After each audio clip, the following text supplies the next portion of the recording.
Memorial Library. My name's Barb Templeman, and I am the reference librarian here at Willard. Some of you know me, have seen me often, and others may not. Welcome to our program tonight, remembering the 1973 Willard tornado.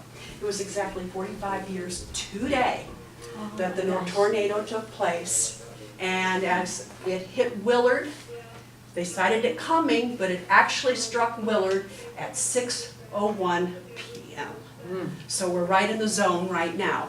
What we're going to do tonight is we're going to look through these slides. We're going to share. Everybody can share. If you see something, one of the slides that they're not labeled because they came in a photo album from Mr. Chapman. He is the one, him and his family, that donated the album to the library. So we decided it would be nice to show the pictures, and maybe people can enlighten us of where these places are, the pictures, so that we can maybe label the pictures, because they will eventually be on our website, so people can reference our website to see them. We also, besides want a little help there, want to hear your stories, because we cannot mention the Willard tornado without someone saying, I was here, I was doing this, or I was doing that, and various things, which is very, very interesting. I'm not from Willard, so I find it very interesting to hear the stories from everyone else. I want to share a few little tidbits for you. I have got some newspaper articles here just to share with you that is on our microfilm.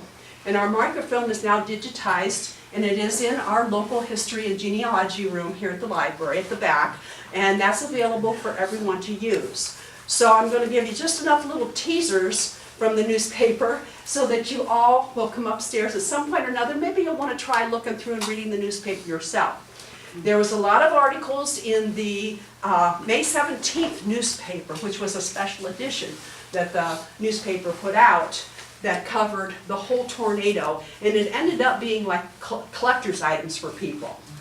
As habit, on May 10th newspaper, the very day that the tornado took place, on page 2A, they had an article about precautions and suggestions for storms. Now, I don't know how many people read this, but it was there for viewing. Another article came out in the May 17th newspaper, said the tornado came out of the west.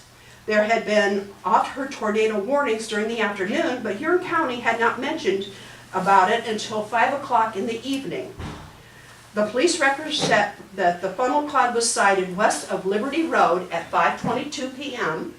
The City Hall siren sounded at 5:25 p.m., but the residents never heard it. No. So the twister actually first touched down, like I said, at 6:01 p.m. The winds, according to Channel 8 Dick Goddard, were 300 miles per hour. So that was quite a strong storm.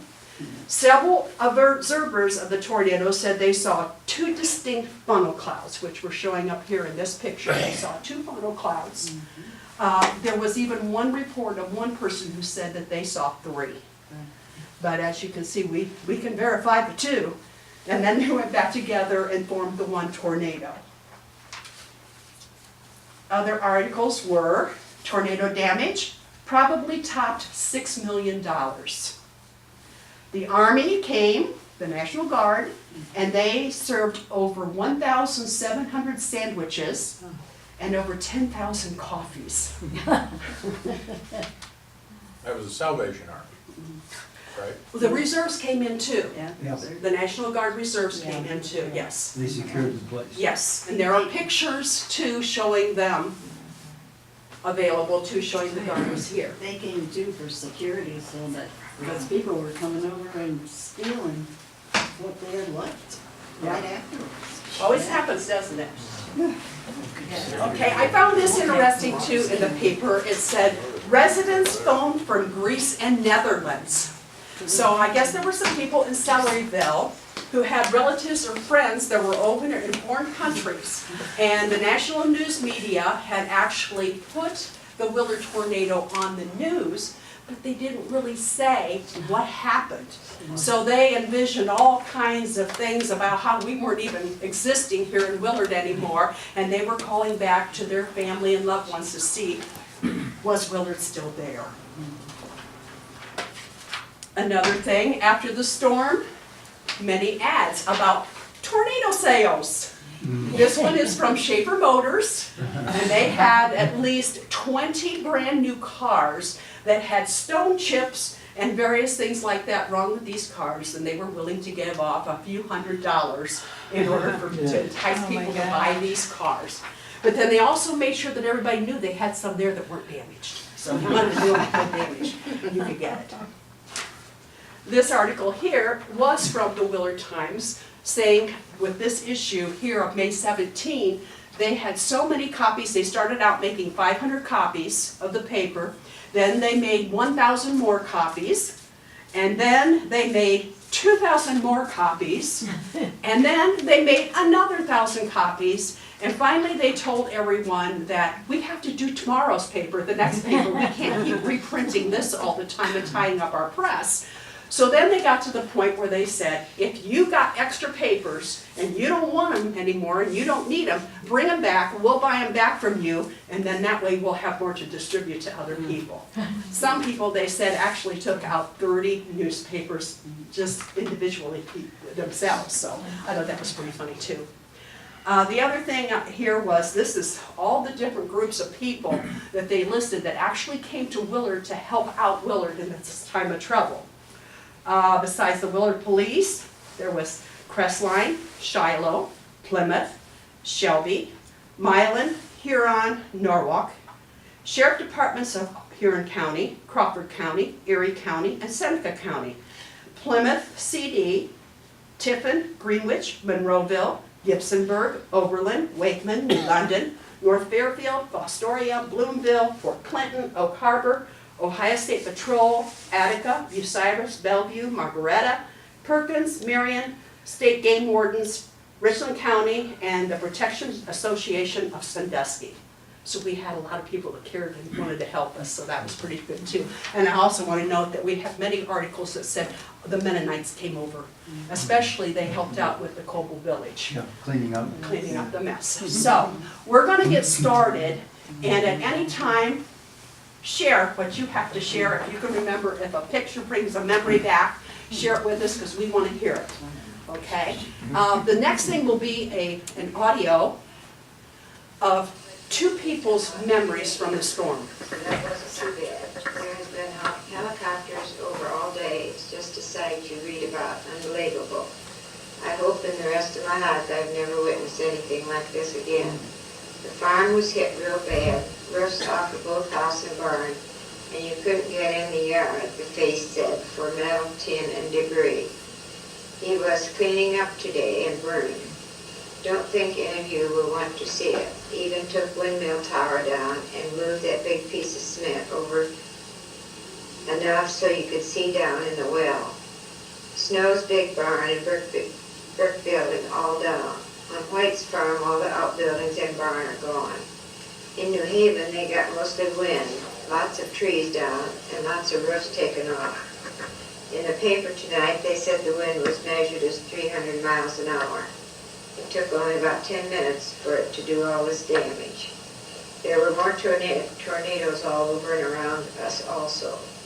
Everyone has to have a pass to get in town or wherever they want to go to work. About the National Guard in last night about 12 o'clock, and they took over patrolling the town. Set up roadblocks on 224, 99, 103, because people had started pilfering through the debris. This morning they brought in bulldozers, backhoes, tractors, and high lifts, and started cleaning up in the trailer courts. And about 10 o'clock, they let the people go in and start rummaging through their trailers and load up their belongings. Donnelly's, with over $1 million worth of damage, had several truckloads of roofing, sheeting, glassmen, and so forth come in today, and they started to repair their factory already, used bulldozers to clean up the parking lot where all the cars were smashed up. There were at least 35 to 40 cars out there today, even after everyone tried to get out what they could last night. Buckingham's had about 20 men working in their area. Both of the garages, Master and Pontiac and Merkel Ford Sales, had men working all day in their area. Everett Brothers has got theirs pretty well cleaned up, and Studer and Oblander will come in tomorrow and start putting up the back part of the building and to get the glass in. Holland Market, which had most of the roof taken off, had several men there. They put in new rafters and new roof. Had men doing block work. And things are commencing to look much better by this afternoon. Out at the airport, they was bulldozing the hangar and the smashed planes out so that they could get this cleaned up. Several planes flew in from different areas with newsmen, men from Chicago, the Donnelly Company, and the area was completely sealed off by 10 o'clock this morning for anyone other than those on official business.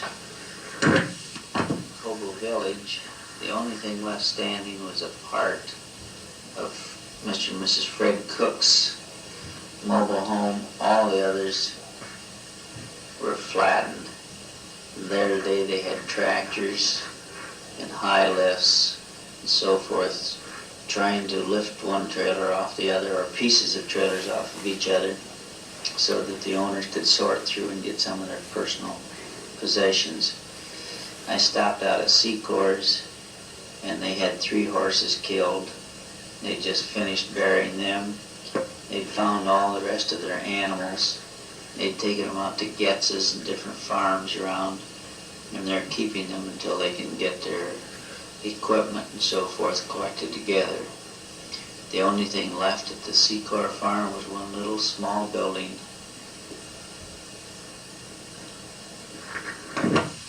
In cooperation with the police department, the firemen, the hospital, doctors, and everybody has been tremendous. The insurance company adjusters were out this morning and have given most of them a free hand to go ahead and get things fixed as fast as possible.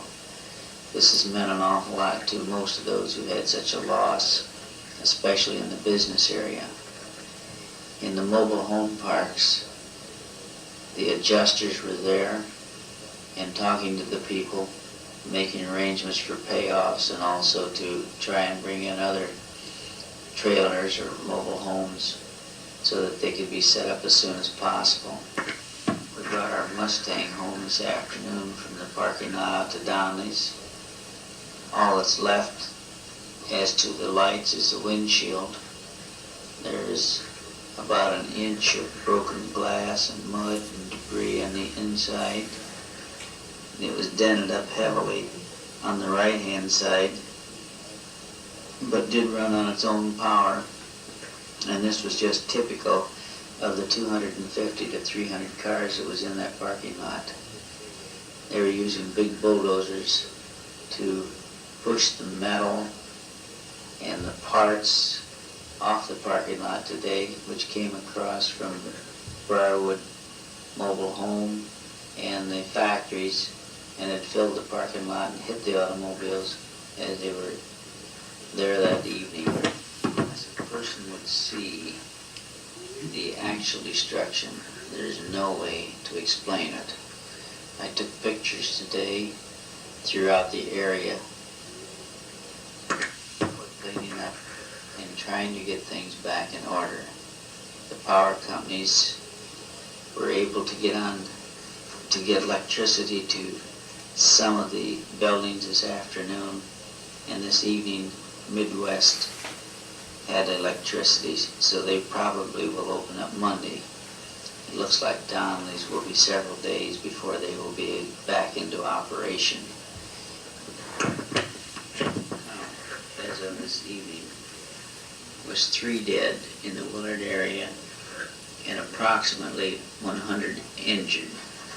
There's 3 or 4 that are in critical condition, 1 in the Willard Hospital, 1 in the Mansfield Hospital, and 1 or 2 in the Norwalk Hospital. Norwalk sent several doctors and nurses to the Willard area to help last evening, and they worked throughout the night at the hospital. With our new addition, we were able to take care of most of all the injuries by setting up beds in the hall. And with the extra nurses and extra doctors, the staff was large enough to take care of them as fast as the ambulances could bring them in. These are the type of experiences that you read about, hoping that you never go through them. Community Christian Service is asked for clothing. And many people are taking clothing and supplies down to the church so that they can be distributed to those who lost all their belongings.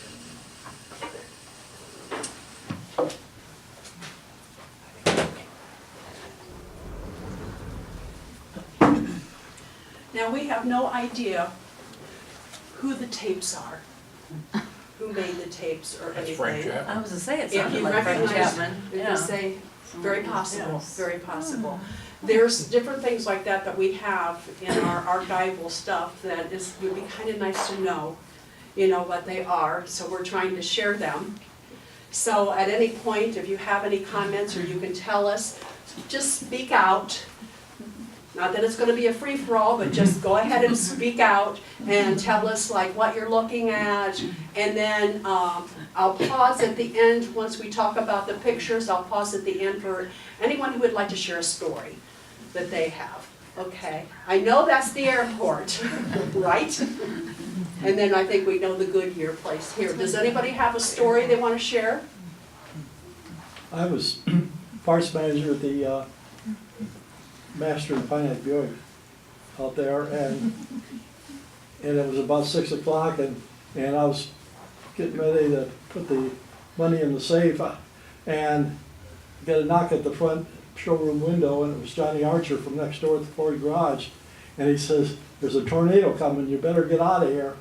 And I looked up the road and I couldn't see it, but I was right next to the phone, and I called home, and my son was the only one home, and I told him, "Get down the basement, I'll be right home." So I left there, and Gene Forster was just coming back to work on a car that night, and I said, "There's a tornado coming, you better get home."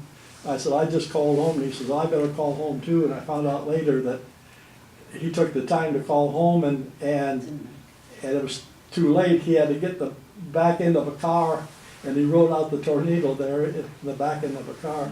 And so I came up 224 to the traffic light, and of course it was back before you could stop and turn right on red. There was a red light. I stopped for it, and I thought, here I'm looking at a tornado, what am I doing? And I turned and I went up Myrtle Avenue, and I kept waiting for the tornado to come and hit me, and it didn't come, and I went home, and of course we lived up on Woodbine Street, and my son and I went down the basement, and we kept waiting for it to hit, and we opened windows like you're supposed to and everything, and I said, "Well, I don't know if we opened enough windows or whether I'm going to go." And look, and here the backyard was all filled with hail, and I said, "Well, it's already gone past, we could go." And so I said, I better get back out to the garage. I said, I left everything unlocked, and I was responsible, and I couldn't get out there. Everything was blocked off. And so I went to the police station, and they said, "Well, you can go along with us. We're going out there for a search party." They were going out to the trailer court because they thought some kids were lost in there, And so we had to walk down 224, and when we got to the garage, the windows were all blown out and everything, and I said, "I don't need to stop here." So we went over and spent most of the night tearing those trailers apart, looking for kids, and it turned out somebody had already taken them away from there. And so I spent the next week, you know, with all the cars that were damaged, and none of them were really dented, but they were sandblasted, you know, and all the chrome, all the paint, the glass,